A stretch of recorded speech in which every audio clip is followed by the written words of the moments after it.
Broadcasting live from the Business RadioX studios in Woodstock, Georgia, it's time for Cherokee Business Radio. Now, here's your host.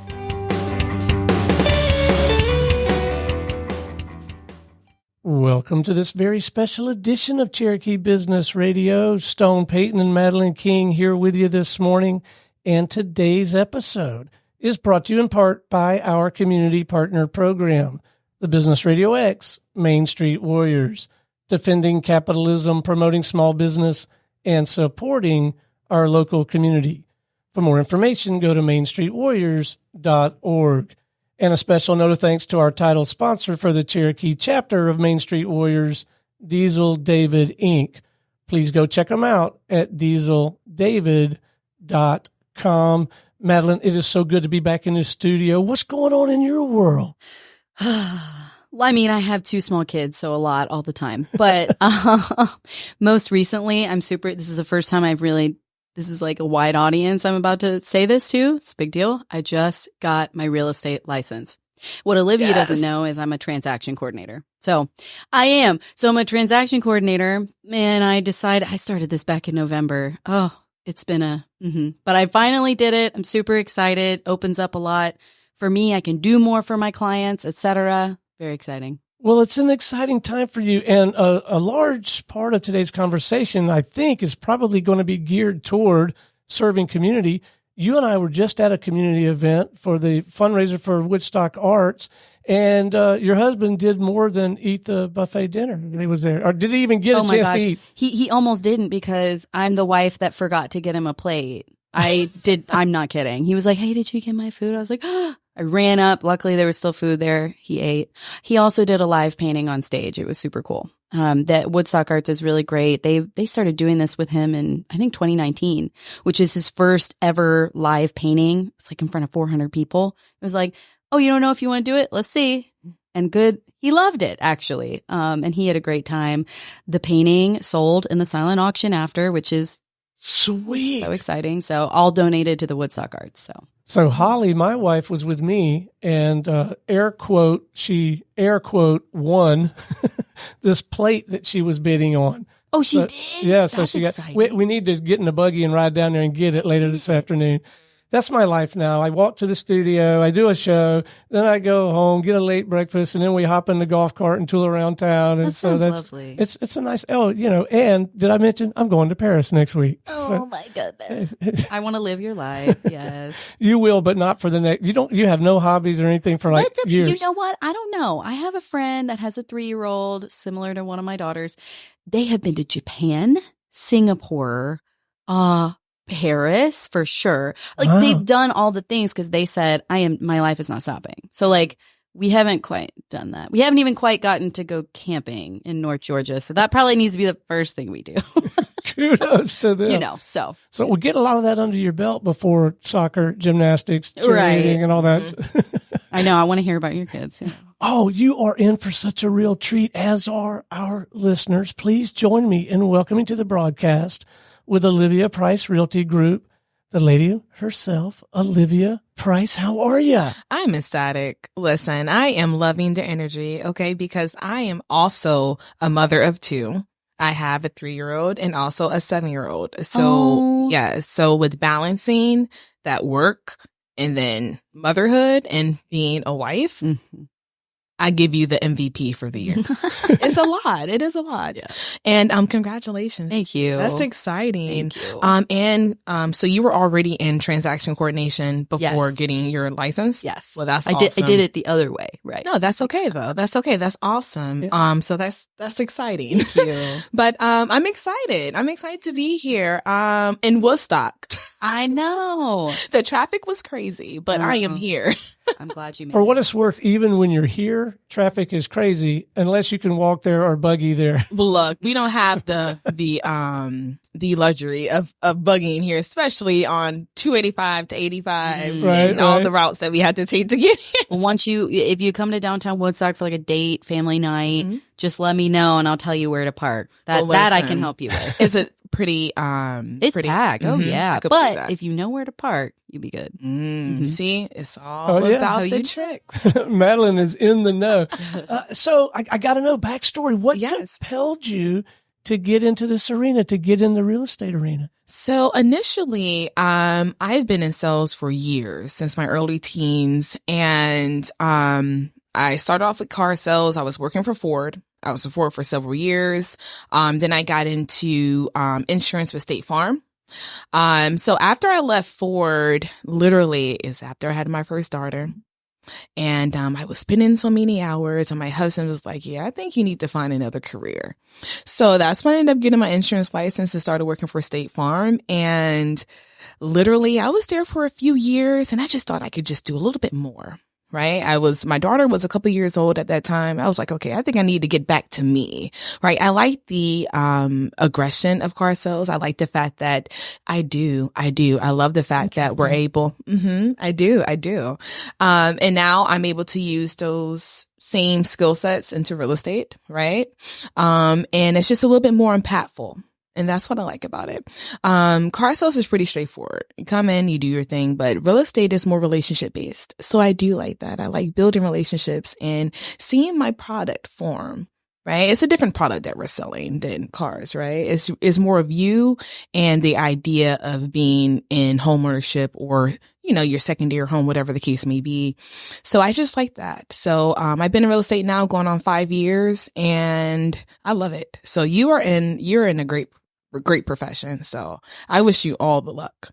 So what was it like the first Tuesday after you got your license, which is where Madeline is? It had to be an exciting time, but maybe a little scary too? It was, just because that test, right? The test, I think, is pretty extreme. And I think it's, you're still in shock. You're like, oh my God. Okay. So, I got the piece of paper. All right. Now you're a business owner.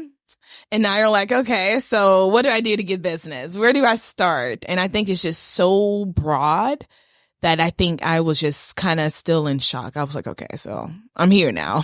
Now what? So when you got your license, were you weren't in real estate yet, and you're like, I want to be, let me get my license, jump in. Yeah. Good for you. Fresh in. So I didn't. You were like, what?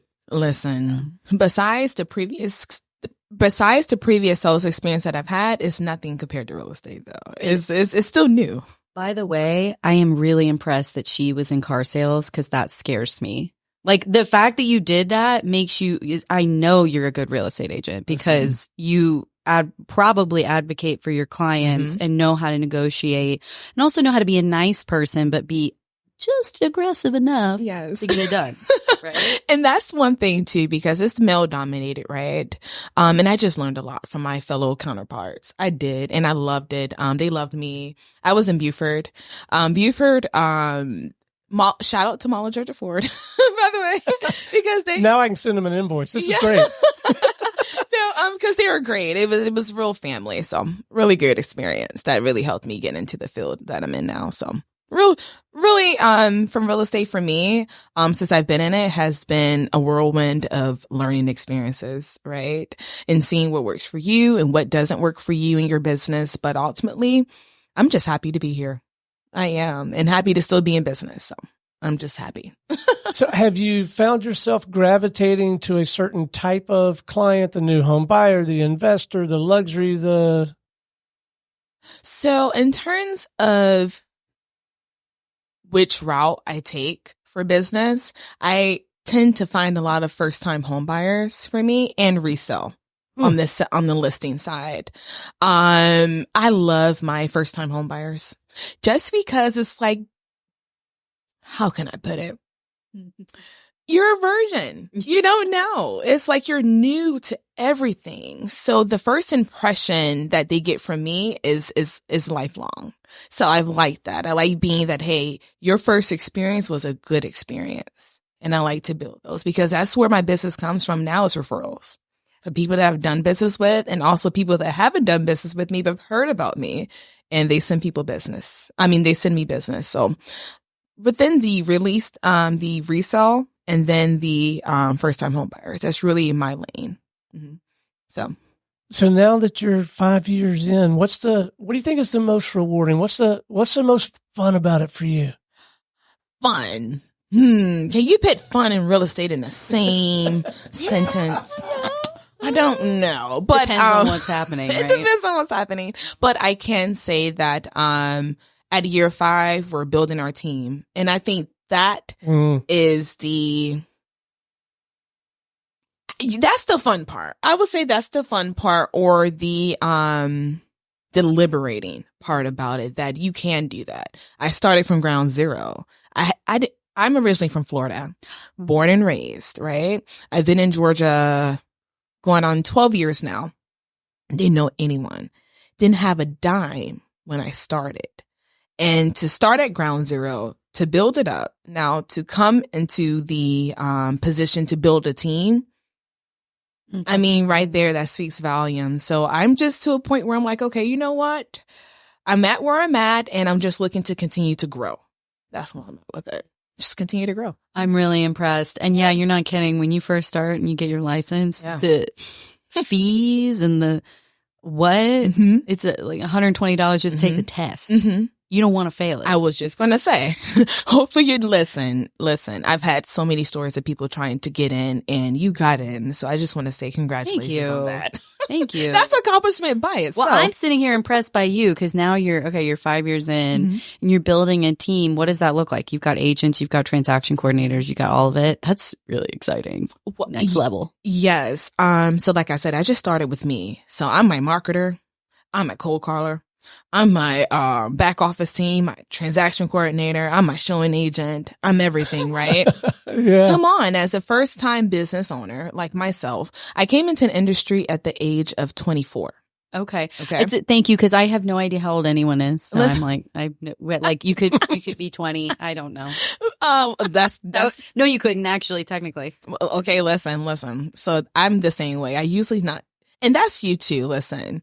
Because when I first met him, he was like, well, look, that's an old picture. I'm like, look, I didn't know, okay? Right. Listen, it looked good, okay? But honestly, I can say that from the beginning of having to do everything myself, now I'm like, okay, I have people in position now. I have my back office team, which is my outsourcing team, which is like my cold callers. Then also I have my transaction coordinator, and then she has her own team as well. And then I have my preferred vendors, right? That goes hand in hand, because I think that without having the vendors, I think it's hard to navigate through real estate, especially with professionals that you trust. And then on the front line, which is me, and then I have my several agents. So frontline, agents, backline, back office team, which handles all my contracts and communications with my clients. So, I mean, right now I can say that, especially with being a new agent and coming in and just getting licensed, I think the biggest thing for me, especially with coming into the industry, was just getting more involved with events and seeing who's who in the industry. I think that was a big thing for me coming in. I think that helped me build my team. That's awesome. Because I started to see other agents, and they started opening up to me, and we started networking. And that's a good thing about our field too. People want to network. People want to help you. People want to see you grow. So I think with that, along with my 5 years in, I just think everything is collective. It's a collective thing. Was the term that you just used, was it preferred vendors? Yeah, say more about that, because it sounds like that's an integral part of a successful practice, yeah? It is. Is this home services type people? Yes, home services. I mean, even lender. Can we talk about that for a second? We'll talk about the money. Because, the lender, it's so important to have a good lender. And when I was a first-time home buyer, I was not in real estate yet, and our agent was like, here you go, call him. And I was like, huh? Who is that? What are you getting out of it? Nothing. And it took me a while to realize that. And I think it's important to teach people that. So yeah, having the vendor list, but especially a good lender. We just wanted to go through, right? I think that is huge when it comes to the money, right? And that's one thing too. When we first bought our house, we weren't in real estate. So we were just two pigeons in the road. We were like, well, shoot. Okay, she's great. She knows what she's talking about. Let's just let's just follow her lead. And I think with having those trusted partners with you, it's everything. Because like you said, when you're new and you don't know, and you're trusting your agent to know, and to refer you good business, right? Either, and how it works is that we don't get anything from this, right? But just knowing that they took care of my client, that means everything to me. Yeah. So I was able to build different relationships. And one of it too, so when I came into the industry, maybe 2 years deep into it, I really got involved within the Georgia Association of Realtors, my local board, and also my local development authority, because I'm in Loganville. So I served on all of my boards as board directors. How? You got kids? Listen, it was a lot. I'm impressed. It was a lot. It was a lot. And honestly, that's my husband. My husband is the real MVP, honey, because listen, it was times where I'm like, oh my God, I know he cannot deal with me because it was a lot. That's the first thing that we spoke about too. I said, look, motherhood, being a wife and being a business woman, it's a lot. But with serving on those boards and seeing how people do business and seeing how relationships are really cultivated and held to a high degree, I just learned from the best. I learned from the best and built some really solid relationships. And that's how I was able to find my vendors, through networking within our real estate boards. Mm-hmm. So in our pre-show form that we have all our guests complete, they send it in. Sometimes they'll have, I'll suggest that they give me a couple of topics, maybe 3 to 5 topics to tee up and fold into the conversation. I got one topic from Olivia, but it's the one thing that made me say, I cannot wait to do this interview. Under topics and questions, empowering our community through real estate. So obviously, though, this is very important to you, community and empowering the community. So yeah, speak to that a little bit. So we do a lot of things for our community. And one of the things I think you asked was, okay, who is your, I won't say target audience, but who do you predominantly work with? I said first-time home buyers and resale. So one of the things that we focus on is helping our people invest. Either it's in your first property, or it could be from when you're already a homeowner and get into Airbnbs, duplexes, vacation rentals, fix and flips, X, Y, and Z. So one of the things that we do is free investment property seminars for our community, and it's free. Oh yes. Very big. Just because right now in Georgia, our market is already owned by 45% investors, which blew me. Well, it doesn't really blow me, because to be honest with you, our population between the years of 2022 to 2023, we grew like 60,000+. So I think a lot of that is bringing our investor friendly people here. So I'm encouraging people who live here, who already bought their properties here, or just currently work here in Georgia. We need to invest here. I'm pushing that agenda that, hey, everyone, young, old, new, whatever, you need to invest. No, you're right. And I actually work with an agent in another state, and he's bringing buyers from that other state investing in South Georgia. So I see it. I hear you. And they're not here. Right. So I'm encouraging people who are here, right? Especially for my people who's been here for years. I'm talking about 20+ years, 30+ years. I'm like, listen, we really need to get you to own a lot of where you already built your home and your farm. And when I say farm, I mean your friends, your family, your job, whatever you have going on, that's your farm, right? My farm is in Loganville. That's where I am. That's where I built my family. That's where I do a lot of my networking. I'm involved within my city council and community. So I'm big on that. I served on the City of Loganville's Development Authority. Yeah, that's yeah. So I care about what's going on around me. So I want everyone else to care about what's going on around them, right? When it comes to investments. Super big. So as a layperson, I have a couple of observations that may be assumptions or conclusions that are in error. So I want to get them validated and checked out here. One is your arena, and I'm talking to both of you. It looks from the outside looking in very crowded. Like there's a lot of players. Yes, is that no? a That's great true. thing to bring up. That's true. But there's a lot of folks in the arena. So to me, I got a whole set of sales and marketing questions that I'd like to dive into if we find time. But also, it's a dichotomy, because there's that, and you seem to be such a collaborative group of people. Madeline and I go to a mastermind group, and it's held inside a realty place, Vibe Realty. They're on the wall. They're a community partner. And there's people from 3 or 4 agencies. There's a Keller Williams person there last time. Right. So anyway, I'm just throwing that out there. It just seems, like it's crowded and you're very collaborative. Mm-hmm. Can either or both of you talk to that a little bit? So honestly, I can say from experience, and I said that before too. I mentioned when I first came in, I networked. And I was able to meet some really great agents who took me underneath their wing, who were like, hey, Olivia, these are some pointers on what you can do within your business and how to navigate this industry. Now, when it comes to population, we're out here. Agents, we are getting our license by the bundle. We are. That's a fact. Yeah. But I agree with it too. I think everyone should have their real estate license. Why not? Right. And one way or the other, you're going to come across someone who needs the service. Right. Mm-hmm. But at the end of the day, I can say that I'm trying to find a good term. We're together, but we're separate, if that makes sense, right? Because everyone offers something different. Mm-hmm. And that's why I think the collaborativeness, if that's a word, it's going to be a word. It's going to be a word today. I think that how we come together is the fact that, first off, at least right now, at least in our economy, I represent the buyer, you represent the seller, right? So it's always going to be a situation where we have to. Well, that makes sense. Okay. Yeah. We have to learn how to get along with each other, right? Because I don't know, you might be listening at home. Let's just say I made you upset, right? I pissed you off. So let's just say you're listing a beautiful home up here in Woodstock, and I have a client that's looking at that particular home in Woodstock. At that particular time, if it's me versus several other, buyers, who would you go with? I don't know. Probably don't answer that. I'm like, I would hope most people would not base it off emotions, but we know that people are people. Yes, I hear you. But it's like, the networking within your community and networking within your community of agents too. Mm-hmm.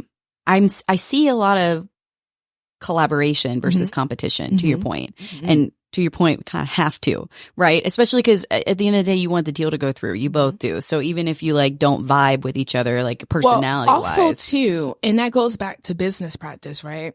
And not saying that you're going to be in a predicament where it's like, okay, that agent is going to use me because they feel some type of way about me, but it's more so business, right? And I think a lot of it boils down to that. This person, the deal didn't go through or something happened or you were just really hard to work with. I think that can be a little difficult navigating in this industry with professionals who think like that, right? Not saying that's the sole basis of it. No, it's not. But you want to just make sure you're doing clean business. That's all. Make sure that you're building relationships with people fairly. And I believe in that, especially when it comes to situations like I said. If there's me versus, especially with me, right? It's still competition, right? At the end of the day, it's competition in terms of bidding wars and things like that. So, but the way that I structure my business, the way that I represent my buyers, relationships matter when it comes to agents. If I know the agent, not saying that the agent is going to pick me because they know me, but if they know my track record, they know I sell, they know I represent my buyers properly, then by all means, I think that stands to a certain degree, a high level degree when it comes to choosing who's the best fit for that particular client that you're representing on the seller side. No, that's I think it has. I've heard that from other agents, when you get offers, oh, well, I know Olivia. Okay, cool. Like that in the back of your mind, you're like, well, I know that this is going to be. And the offer too now. The offer has to make sense, right? That too. At the end of the day, it's the offer looks great. The lender. Yeah, the lender, all of it. So, but to Stone's point, there's and your point, there are a lot of agents out there. And as a new agent, that can be scary, right? How am I going to get business? It's a mindset thing, right? Because I network with, there's a group that meets Monday mornings and we network and there are several realtors there, but none of them have an issue with the other agents being there. The people who have an issue aren't there, right? They're going, well, I'm not going to go. There's a bunch of agents there. Why would I do that? Those agents are going, I'm going to go because I'm networking with my community and I know I'm not everybody's cup of tea and they're not everybody's cup of tea. It's going to be different strokes for different folks, right? And I think all of it comes together what makes you different in the field of a lot of realtors. Yeah. I think at that point, and I guess we can really touch bases on, to piggyback on what you said, there's a lot of us here. we collaborate with each other, but also what are some things that can make you stand apart? And I think with having the full circle, which is your community, your sales volume, of course, right? Because it's a sales game. Everyone looks at everyone's numbers, right? Everyone wants to see what are you doing in your business, and it's accessible. That's the beautiful thing. You can. Is it really? It is. Oh wow! Yeah, you can see who's selling what in what area, and things of that nature. So, community, your production, and then also your relationships within your industry. I think those 3 building factors, I feel as though that could make you a very strong agent in a field where there's so many agents in here, right? You want to be cool with your counterparts, but at the same time, you want to set yourself apart when it comes to business practice, right? So that's how I see it. If you're mastering those 3 levels, I feel as though you can really stand out in this industry, especially in Atlanta. Because I think, what do you think makes you stand out? Oh, that's a good question. I don't know. That's a good question. I thought you said you were a first-time co-host. I'm not she's seeing jumping it. in, huh? I love it. I want to go get some coffee. I love it. I love it. I love the energy. So some of the things that makes me different is back to what I said. I'm one of the youngest African-American board directors to sit on the Georgia Association of Realtors, the Northeast Atlanta Metro Association of Realtors, the Women's Council of Realtors of Gwinnett. I served as their first vice president and membership director. And then, I also, once again, served on the City of Loganville's Development Authority. So I think with that, on top of my sales production, I'm a top 5% team with Keller Williams Realty Atlanta Partners. And then also, in terms of community,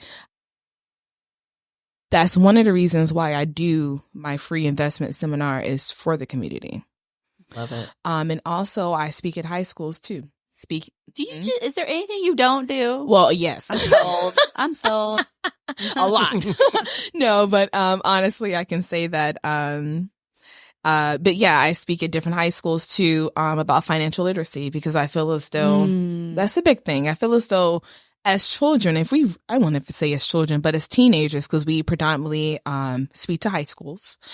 If we had a basis of helping them understand credit, understand home ownership, understand different trade positions, right? Because everyone isn't built for college. I love you. But address the elephant in the room, right? Yes. Everyone's not meant for college. So what are some trade positions? Because real estate is a trade job. You don't have to go to college for it. You don't have to be the brightest cookie in the jar. You don't have to do any of that in order to come in here and make a decent living for you and your family or just you and yourself. So, like I said, biggest thing here that made me different, my community involvement. I do charity events, my, seminars, and, then I have my production, and then also I'm pretty popular within my community. Well, real estate industry. I am really impressed that she speaks to high schoolers. Like, we don't learn that in high school. There is no, let me talk to you about finances, and I wish I had that. So me too. That's awesome. Me too. That's great. But hey, No, go ahead. No, I was just going to say, but, and I think that's the biggest thing in real estate. Be cool with everyone. Be great with everyone. Know your counterparts. Know who's selling. Know who's not selling, right? Because those are people who are going to sell eventually. And just build those meaningful relationships with people. Like what you're doing with networking with other realtors or whatever groups that you're affiliated with that has other realtors there. I'll get to know them too. Because you never know when you need someone help. Like, for instance, I had someone looking for a house down in Douglasville. I'm like, girl, I can't make it out there. Can you go show my person for me real quick and help me out? Honestly, that's that collaborative relationship that comes into play. So, or I give it away. I'm like, hey, look, they're looking in Macon. I'm not driving to Macon. Referral, sure. And that's big. I've gotten so many referrals from social media. Okay, so that's going into the sales and marketing. And because I'm going, okay. How do you, you have a team now. So you have someone doing that for you? Your social media, your I do. marketing? Oh, that's nice. How was that? It was hard Because for me, I was so tight on everything. I'm like, yeah. oh, wait, I don't know if you might not do it right. Oh, yeah. I'm that type of person. I feel like I could do everything by myself. All of like business owners are like that, right? And also, I think with being a mom, I help my kids way too much. I probably disable them just a little bit. But if they're not doing something right, I'm like, look, baby, let me help you, you know? Mm-hmm. So I had to learn to let other people do the things that are necessary to my business and giving that to someone, right? Say, hey, here's my baby, because your business is like your baby. At least mine is, because I've seen it. My baby had no legs, no anything, right? Honestly, I helped it grow legs. it was just an idea. Yeah. I don't know about what made you get into real estate, but mine was like, okay, well, shoot, I'm not really feeling my career right now. I think I need a change. Yep. So it was just an idea. Yep. And growing it and forming it and putting some legs on it, putting some eyebrows. It's your baby for sure. Listen, molding it. And now I'm like, okay, you can walk. You can go to someone else now and they can build you up to whatever it's going to be. Mm-hmm. I love the way she put that. It is a baby. It is. Like in your stomach. Come on. We had two. You know how it was. That baby was just I do. It's like a little. Some hard work. pea. Hard work. But it occurs to me you have so many, and rightly so, I think, a lot of lines in the water. You got all this stuff going on in the background. You have this activity. You're serving the community. You're building these relationships with everything from people in other aspects, the other services that homeowners and potential homeowners are going to need. And I think you said early in the conversation, you've got people in the office cold calling. Mm-hmm. Yeah, so you still got to get out there and shake the trees, yeah. Mm-hmm. And then so they're cold calling. Like, how do you even know who to call, or do you just call them all? No, that's a good question. So, and that goes into where are you trying to get your business? I had a conversation with one of my colleagues in my office, and that's one thing too why I love my brokerage. They're so they're like, Olivia, what do you need? What do you have going on? What do you need help with? I like that, right? Because you need that, right? Besides your family being your foundation, you need your counterparts to help you sometimes, hold you accountable, or different things of that nature. So he was like, hey, so because he asked the same question, like, who are they cold calling? So my biggest thing in terms of where I'm getting my business from, or where I'm wanting to get more business from, is businesses. Promoting our service to them. Right. When it comes to that investment, not only are we helping our, how can I put it? Not only are we helping our clients, like our resales and our first time home buyers, to invest, but also we're teaching business owners to invest too. Like, for instance, it might be a small dentist office. They're like, hey, you know what? I was thinking about wanting to open up a second location, but I'm not too sure on how that process will look. So that's who we're targeting and different things like that. So that's smart. Mm-hmm. So they're literally just dialing out. Yeah, that's really smart. So I don't know when you would find the time, but I'm going to ask you anyway. Passions, interests, hobbies outside the scope of your real estate work? I think we talked about that too before we aired. You were like, oh, I think he was saying that what you don't have this weekend. Yeah. Listen, I think that's a $1 million question. And for hobbies of mine, to be honest with you, I don't really do much. I don't have many hobbies. Like I said, I don't know when you do it. I don't have any. Okay, I'm gonna make you feel better for a second. Because real estate, I understand what you mean. Because you're a mom, you're a business owner, and it's like, how do I even have time for that? Versus, like, I don't know, riding horses. I don't know, throwing that out there. But real estate is such a large thing, and there's so many facets to it. So like, I hear a lot of people who are good at being agents say, but this is my passion. So there's nothing wrong with saying that real estate is your passion, because within that, you're helping people, you're serving your community. Yes. There's all of those things, and it's enriching you too. So there's no shame in that at all. Well, I can say that in the real estate, something? I was going to say that I think within the real estate field, I think there's a lot of different perks that you get to do with being in our field, right? Like, for instance, I use Luter, Larkin and Hunter and Tucker. I use their office for a majority of my closings.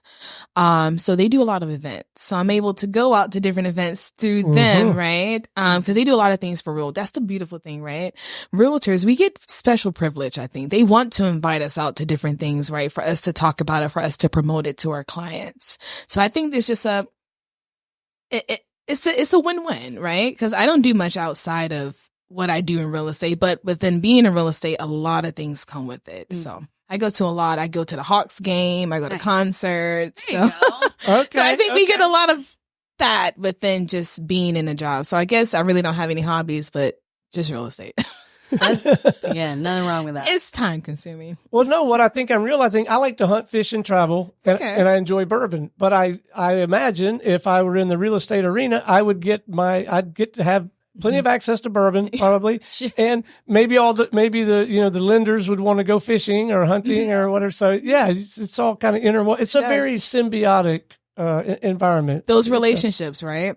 Yeah. Those relationships, once again, they're so important. And I think with the way I formed them to like, Olivia, come out. My wife and I are going out, and me and my husband will go out with them and hang out. Right. That's one thing too. My husband is amazing because he really, really holds the fort down, and he's with me everywhere. And a lot of times my family too. That's a beautiful thing too. Real estate, the whole family can be involved. Yeah. All right. We're going to have to talk about that after this. Like, how does that, does your husband have a job? Does he have a full-time job? Yes, he is. But he's an entrepreneur too. He owns 2 barbershops. Oh my. So he's not hands-on as much, but he still works. Yeah. That's wow. He's a superhero. Oh, you call it what you call it. I don't know. Well, shout out to him. That is fantastic. All right. Before we wrap, I wonder if we could leave our listeners with a few pro tips and pick an area. Maybe it's the first time home buyer, maybe it's the investor, maybe a little bit of both, but or maybe just some things to look for if you're entertaining listing a home, or like, I don't even know if I know what questions to ask a realtor. Anyway, let's leave them with a couple of pro tips if we could. Okay. So I'll start off with first-time home buyers because I experience them all the time. My tips would be for them is do not get caught up on location. I think a lot of times people are paying to be within a certain location that they may need to be open to trying different areas. Like, for instance, I know right now a lot of people are wanting to be certain parts of Atlanta, certain parts of Cobb County, certain parts of Gwinnett County. And I'm encouraging them that, okay, yes, in this apartment, you're getting all these amenities and you're super close to certain activities, restaurants, whatnot. But at the end of the day, we have to think longevity, right? In the next however many years, how much did you pay in rent for that certain location? I think when it boils down to the numbers, I think if we focus more on the numbers, I think that we can make better decisions in terms of, is that location even worth it? At the end of the day, because I'm telling people, we're actually starting a buy or die campaign that we just launched. Yes. She's so creative. I know, like, what is that? Tell me more. It's extreme. And I wanted to be buy or die because with the way that we're going for our rental rate in Georgia, because we don't have a rental cap here. Yeah. And that's one of the reasons why so many people are coming to Georgia first and foremost, especially on the investment tip. But I'm just encouraging people, look at the numbers. Let's be real. Do you feel as though where you are right now and how much money you're making and where you're trying to go longevity wise, does it add up to your long-term goal? Honestly, because I've had so many people, the amount of money they're paying in rent is astronomical. I'm like, oh my God, you could have paid off like 3 houses. That's painful. Honestly, I'm telling you, I've dealt with people who've been renting for 20 plus years. Wow. Do the math. Maybe some of them don't even know they can buy. They don't. And that comes to advertising too. Our advertising is very detailed and we get a lot of calls from that advertising. So I just tell people, look at the numbers and let's focus on where you trying to go longevity wise. So that would be my tip for first time home buyers. My tip for my resale people, my people who already own homes or whatnot, let's talk about investments. Let's go ahead and see, for instance, for my people who like to travel to Florida or whatnot, South Carolina, Nashville, Tennessee, whatever the case may be, let's see about getting a vacation rental out there. If you like to visit there a lot, let's see how we can get you another property out there. And in the meantime, let's see how we can Airbnb it out or whatnot. So, that would be my tip. If you own, let's see how we can go ahead and reinvest into something that you're interested in and what can give you some cash flow and build your exit plan. That's the biggest thing too, especially for my late people. Building that exit plan is real right now. And if you can still build it and gain some residual income from that build, it's worth it right now because Georgia's filled with equity. Yeah. This is the equity rich era, they're calling it. That's what they call it. Equity rich era. I'm living proof too. Honestly, my house has a lot of equity, and I'm like, I don't know what to do with it. Well, I can tell you, I reinvested it. I bought 2 Airbnbs in Florida. So Good good for you. She is building that empire. This is what all of what you said. I and people I know would need to talk to you. Yeah. Things people need to know for sure. I am so glad I asked. Yeah. All right. What's the best way for our listeners to connect with you, have a more substantive conversation with you or somebody on your team? For sure. So we are on all social media platforms. First, we'll start with Google. You can Google Olivia J. Price Realty Group and everything will pop up from our social media, our websites. Then you can find us on Instagram at agent.oliviajprice, and then Facebook at Olivia J. Price.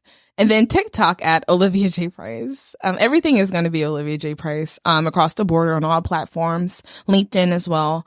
And you can always reach me directly through DM, or you can call me at 407-601-9025. Fantastic. It has been such a delight having you in the studio. Thank you for making the time, making the drive. It was all worth it. It was a pleasure meeting you. You as well. All right. Until next time, this is Stone Payton for my co-host Madeline King and our guest today, Olivia Price with the Olivia Price Realty Group, and everyone here at the Business Radio X family saying we'll see you again on Cherokee Business Radio.